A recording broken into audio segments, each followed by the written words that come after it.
Thing to know number 4, we got new leave that one hires at 3 of the schools that I think really matter for the ACC's success as a basketball conference. Virginia, national champions in 2019. Miami, Final Four in 2023. And NC State, which might have the craziest fan base in college basketball this side of Texas Tech. You say there's no easy way to get to Lubbock, T.O. Is there an easy way to get to Raleigh? Yeah. There's a very easy way to get to Raleigh. What are you talking about?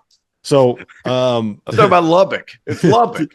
Talk to me about Raleigh's not hard to get Raleigh's to. really easy to get to. You fly into Raleigh Airport. All right, here's Raleigh Airport's. That's an international airport, Doster. What are you doing? RDU, baby. All right, T.O., let's start with this. I'm going to let you pick one of those 3 new hires and talk me into why they are the best new hire out of those 3. And then Fanta, I'm going to let you take another one, and then I'll make the argument for the last of the 3. So go ahead. Who you got? Guys, all 3 hires were fantastic hires. All 3. All 3 fit the school perfectly. All 3 fit the attitude of the booster club perfectly. Like NC State, they're just pissed all the time. Doesn't matter when or where or who or what. Like, they're just pissed. Like, I'm not saying Will's pissed, but like, he's got an edge. It's perfect. Fanta's gone. He didn't agree.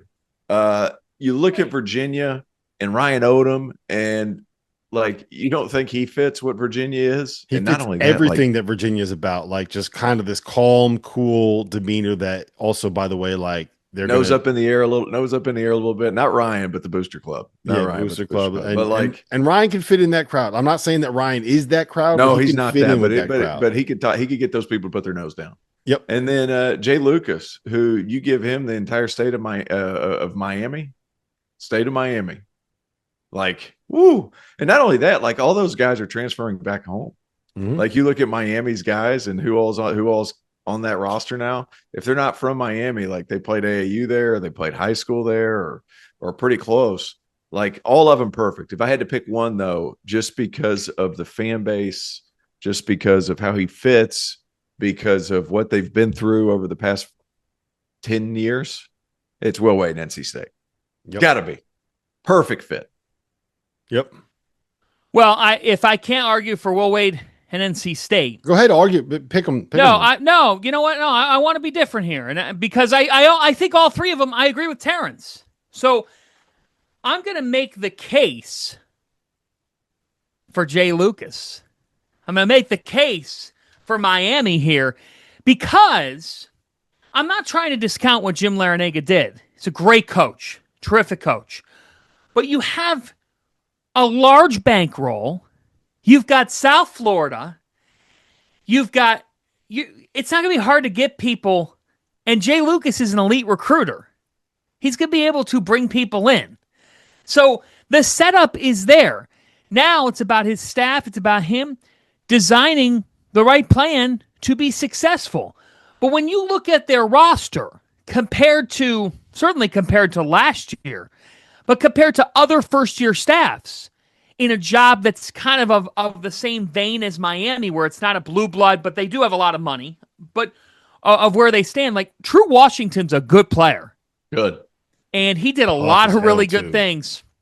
He did a lot of really good things in the Mountain West, has played in NCAA tournaments, has played in big games for Richard Pitino. Trey Donaldson is a guy who can average 4 or 5 assists per game, can be your setup man. He's a solid shooter. He shot 38% from 3 last year. He shot 41% from 3 the year before. Trey Donaldson makes shots. He distributes. He can be a shot maker. So you have guys who have played in a lot of big games. These are not guys that are just like off the radar transfer from high majors who haven't played in big games. Let's talk about Sheldon Henderson.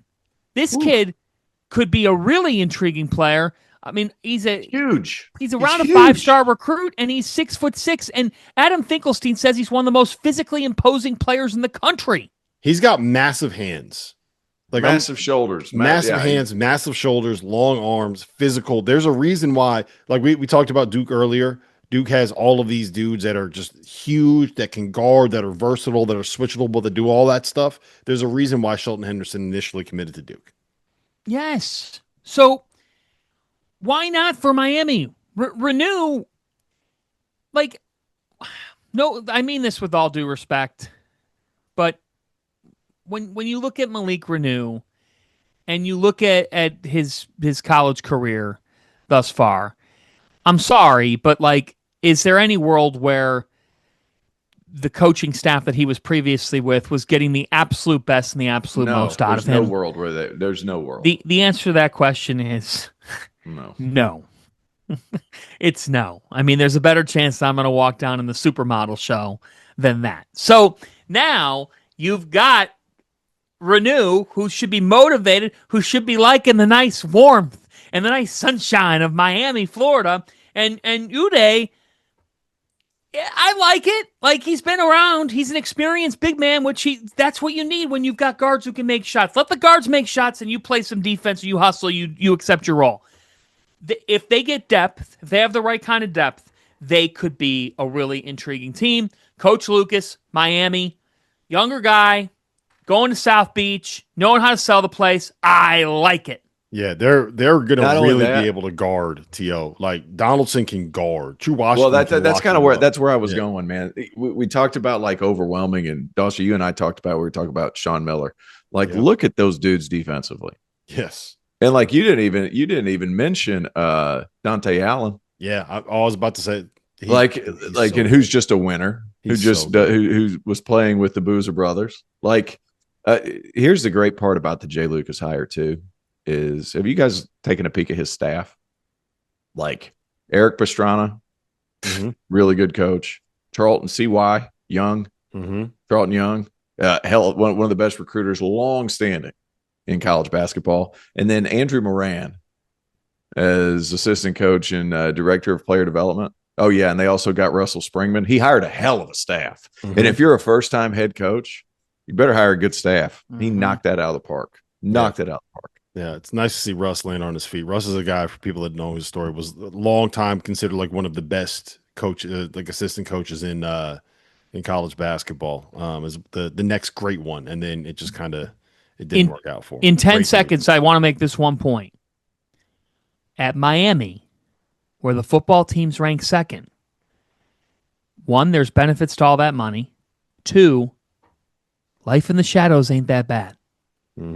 At NC State and now Virginia, your basketball program is on the front porch. And so there's pressure to get it done. I'll make the argument real quick for Ryan Odom at Virginia. He's won everywhere that he's been. Yep. A lot of that has been a result of being at programs like Utah State, where it's impossible not to win, and VCU, where literally everybody wins.